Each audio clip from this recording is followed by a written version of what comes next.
घर खरीदने का अग्रीमेंट हो या कोई बिजनेस कॉन्ट्रैक्ट, लीगल डॉक्यूमेंट्स हमारी जिंदगी का एक बहुत बड़ा हिस्सा हैं।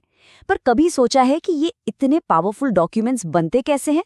चलिए आज इसी बारे में बात करते हैं।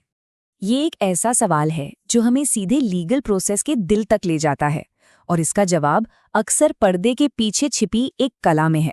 जी हाँ, लीगल ड्राफ्टिंग। ये सिर्फ कुछ शब्द लिखना नहीं है, ये तो तर्कों को गढ़ने और समझौतों को एक ठोस शक्ल देने की कला है। आज हम जो भी बात करने वाले हैं उसका आधार दिल्ली यूनिवर्सिटी के फैकल्टी ऑफ लॉ का कोर्स मटेरियल है, तो हमें इस विषय पर एक भरोसेमंद नजरिया मिलने वाला है। तो सब कुछ शुरू होता है इस एक बेसिक आइडिया से। कानून का असली मकसद है झगड़ों को सुलझाना, ताकि समाज में शांति बनी रहे। जब भी लोगों के हितों में टकराव होता है तो कानून एक रेफरी की तरह काम करता है। आज हम इन 5 खास पॉइंट्स पर फोकस करेंगे, कानून के रोल से लेकर लीगल डॉक्यूमेंट्स के 2 मेन टाइप्स तक, और आखिर में वो नियम जो इस पूरे प्रोसेस को फेयर बनाते हैं।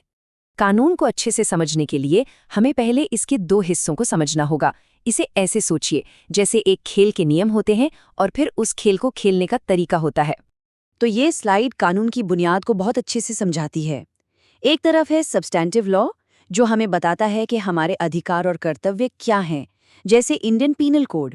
और दूसरी तरफ है प्रोसीजरल लॉ, जो ये बताता है कि उन अधिकारों को कैसे लागू किया जाएगा, मतलब प्रोसेस क्या होगा, जैसे कोड ऑफ सिविल प्रोसीजर। असल में ये दोनों एक दूसरे के बिना अधूरे हैं। एक बताता है कि क्या करना है और दूसरा बताता है कि कैसे करना है। चलिए अब कानूनी दस्तावेजों की पहली कैटेगरी की बात करते हैं, जिनका इस्तेमाल तब होता है जब कोई झगड़ा कोर्ट तक पहुंच जाता है। इन्हें कहते हैं प्लीडिंग्स। तो ये प्लीडिंग आखिर है क्या? आसान भाषा में कहें तो ये किसी भी कानूनी लड़ाई का ऑफिशियल स्टार्टिंग पॉइंट है। ये वो डॉक्यूमेंट है जिसमें दोनों पार्टियां लिखकर कोर्ट को बताती हैं कि उनका केस क्या है और वो क्या चाहती हैं। बिल्कुल, इसे ऐसे समझिए जैसे ये किसी लड़ाई का एक फॉर्मल लिखित ऐलान है। यहीं पर लड़ाई के नियम और बाउंड्रीज तय होती हैं। असल जिंदगी में प्लीडिंग्स कई तरह की होती हैं, पैसे की रिकवरी के मुकदमे से लेकर तलाक की पिटीशन तक या फिर बेल की एप्लीकेशन तक। ये सारे डॉक्यूमेंट्स एक कानूनी लड़ाई की नींव रखते हैं। अब आते हैं लीगल ड्राफ्टिंग के दूसरे पहलू पर।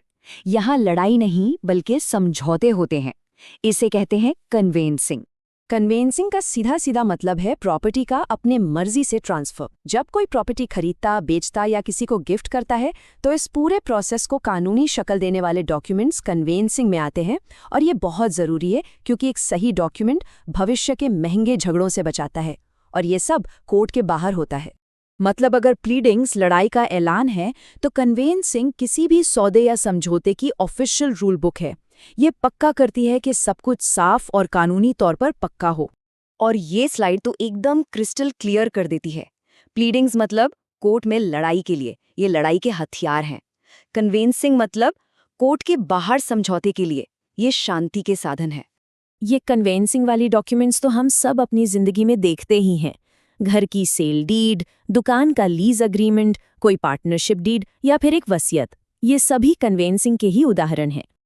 अच्छा, अब जब प्लीडिंग समझ आ गई हैं तो चलिए उन 4 बेसिक नियमों को भी देख लेते हैं जो ये पक्का करते हैं कि कोर्ट की प्रक्रिया बिल्कुल फेयर और ऑर्गेनाइज्ड हो। प्लीडिंग्स के 4 गोल्डन रूल्स हैं और इन्हें समझना बहुत जरूरी है। पहला, सिर्फ फैक्ट्स बताइए, कानून नहीं। कानून की बात करना जज का काम है। दूसरा, सारे जरूरी फैक्ट्स बताइए और सिर्फ जरूरी फैक्ट्स, फालतू कुछ भी नहीं। तीसरा, सिर्फ फैक्ट्स बताइए, ये नहीं कि उन्हें साबित कैसे करेंगे, वो सबूत बाद में आते हैं। और चौथा नियम, अपनी बात को एकदम छोटा और सीधा सीधा कहिए, कोई कहानी नहीं। तो सवाल ये है कि नियमों की जरूरत ही क्यों है? सिंपल सी बात है, ताकि किसी भी पार्टी को कोई सरप्राइज न मिले। ये नियम लड़ाई के मैदान को साफ साफ डिफाइन कर देते हैं, जिससे एक फेयर और फोकस्ड प्रोसेस मुमकिन हो पाता है। जैसा कि जस्टिस स्टेबल ने बहुत बढ़िया कहा था, प्लीडिंग का काम ही है संघर्ष के दायरे को सटीक रूप से तय करना।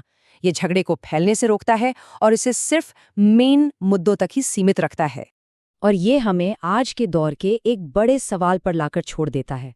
सोचिए, आज की डिजिटल दुनिया में जहां बहसें और तर्क पल भर में होते हैं और उनका कोई स्ट्रक्चर नहीं होता, क्या कानूनी लेखन की ये सदियों पुरानी कला, जो सच्चाई, फेयरनेस और सटीकता पर जोर देती है, पहले से कहीं ज़्यादा ज़रूरी नहीं हो गई है?